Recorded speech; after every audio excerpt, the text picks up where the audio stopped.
Sommaire de l'article: connaître ses besoins de puissance pour son alimentation électrique. À propos de puissance électrique, choisir sa puissance électrique en se basant sur la taille de votre habitation. Puissance apparente versus puissance réelle. Comprendre quelques notions électriques. Mise à jour de l'article, mars 2024. Connaître ses besoins de puissance pour son alimentation électrique. Améliorer son alimentation électrique de votre maison peut s'avérer parfois une dépense inutile. En revanche, si votre approvisionnement en électricité est trop bas, il se peut que vous ne puissiez pas effectuer vos activités quotidiennes normalement. Si vous souhaitez demander un changement en rapport avec l'alimentation électrique sans l'avis d'un expert, attention, les coûts peuvent avoir raison des économies escomptées. Voici quelques exemples issus du vécu d'utilisateur. Ces exemples soulignent un vrai besoin de revoir la puissance de son alimentation électrique d'un logement. Pourquoi est-ce que le courant saute à chaque fois que j'ai des invités? Pour quelle raison l'électricité se coupe-t-elle lorsque l'air conditionné est allumé et que j'utilise l'aspirateur? Pourquoi ne puis-je pas utiliser la machine à laver lorsque j'ai un gâteau dans le four? La réponse à ces questions n'est pas à cause d'un fantôme,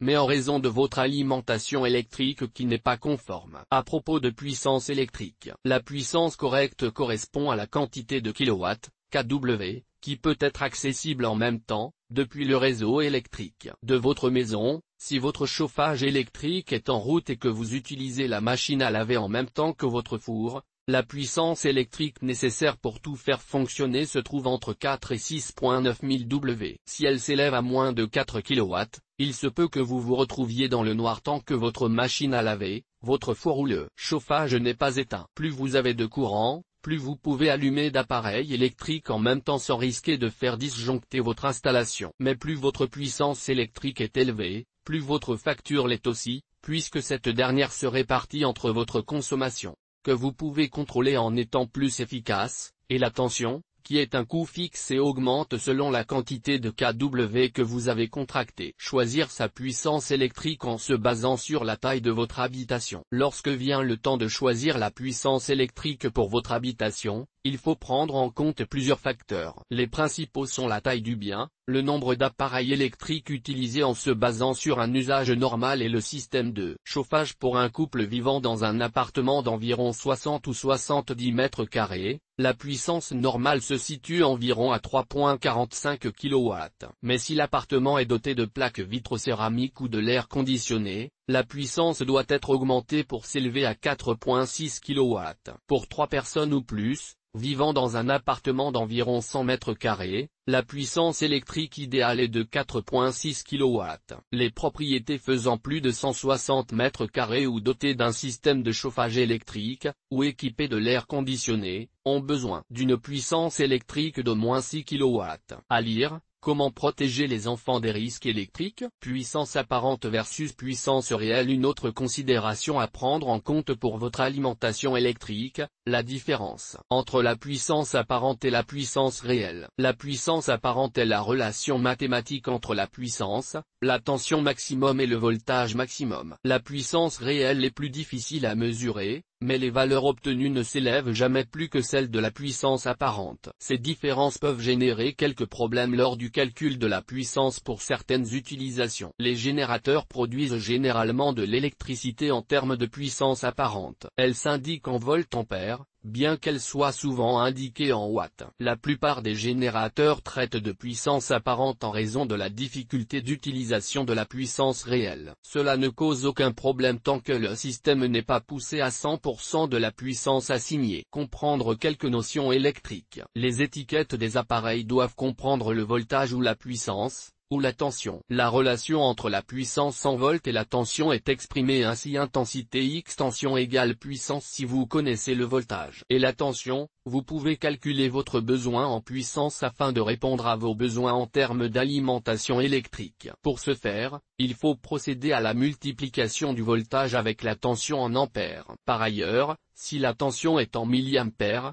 divisez le résultat par 1000. Le résultat s'exprime en watts. Aussi, il peut arriver que vous ayez entre les mains sur un appareil étiqueté en VA, volt-ampère. Cette désignation est similaire à celle qu'on exprime en watts. Que VA, kV-ampère, est équivalent à kilowatts, 1000 watts. Si vous connaissez le voltage et la puissance, vous pouvez calculer la tension en divisant la puissance par le voltage. Le résultat s'exprime en ampères. Alors, de quelle puissance avez-vous besoin pour faire fonctionner vos appareils? Pour un voltage donné, vous allez avoir une puissance et une tension maximum. Pour plusieurs appareils, ajoutez la tension ou la puissance de chacun. Cela permet d'avoir la puissance ou la tension maximum dont vous avez besoin. À lire, la marque à rire, toutes les unités doivent être les mêmes. Le nombre que vous obtenez doit être inférieur à votre puissance électrique. Vous ne devez pas essayer de faire circuler la puissance électrique à 100% de ses capacités même si les coupures de courant à ce niveau sont acceptables. Mise à jour de l'article, mars 2024. La première version de cet article met en lumière les défis et les solutions associées à l'alimentation électrique dans les habitations modernes. Il souligne l'importance de connaître les besoins en puissance pour éviter les coupures de courant et garantir le fonctionnement optimal des appareils domestiques. Comprendre ces besoins en alimentation électrique optimise les possibilités pour une habitation sûre et efficace, permettant ainsi de prévenir les risques de surcharge,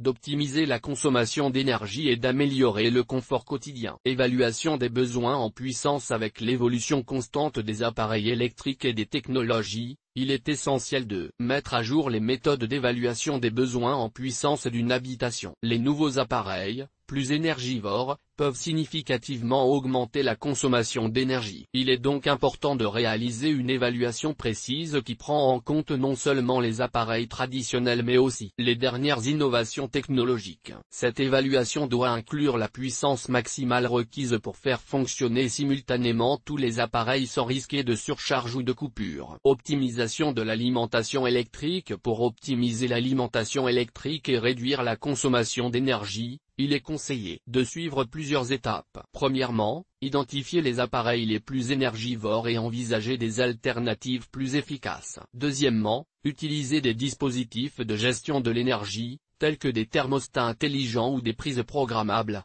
pour contrôler et réduire la consommation inutile. Enfin, il est préférable d'effectuer régulièrement une évaluation de la puissance nécessaire, surtout après l'ajout de nouveaux appareils, ou en cas de changement dans les habitudes de consommation, pour s'assurer que l'alimentation électrique reste adaptée et efficace. Sécurité et conformité. Les normes de sécurité et les recommandations pour une installation électrique conforme ont été mises à jour. Pour répondre aux défis des technologies modernes et aux besoins croissants en énergie des foyers, il est essentiel de suivre ces directives pour garantir la sécurité des occupants et la durabilité des installations. Pour maintenir la sécurité électrique, il est conseillé de réaliser des inspections régulières par des professionnels qualifiés, de remplacer les équipements obsolètes ou endommagés et de s'assurer que toutes les modifications ou extensions du système électrique sont effectuées conformément aux normes en vigueur. À lire, qu'est-ce qu'un disjoncteur bipolaire? Innovation et solutions énergétiques. Le secteur de l'alimentation électrique a connu des avancées significatives, avec l'introduction de solutions énergétiques innovantes telles que les panneaux solaires,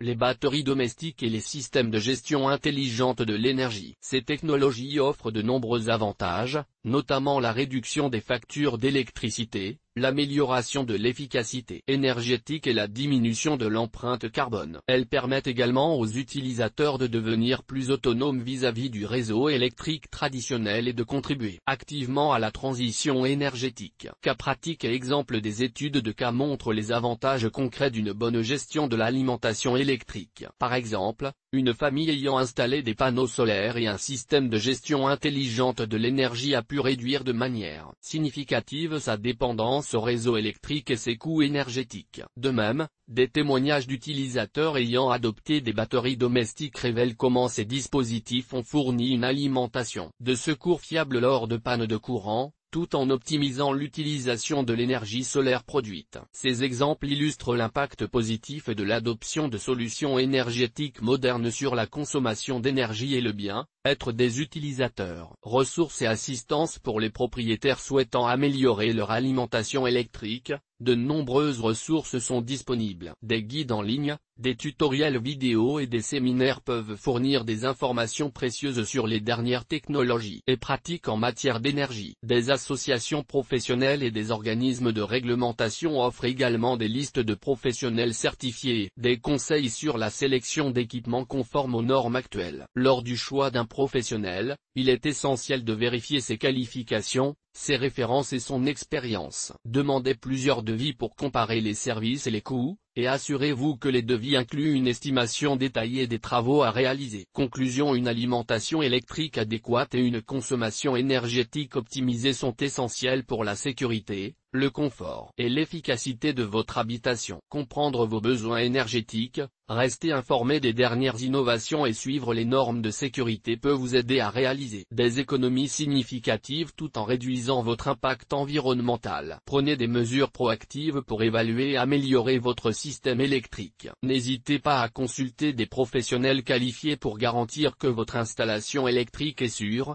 conforme et adaptée à vos besoins. En investissant dans une alimentation électrique moderne et efficace, vous contribuez à la création d'un avenir énergétique durable, pour vous et pour les générations futures. EGT.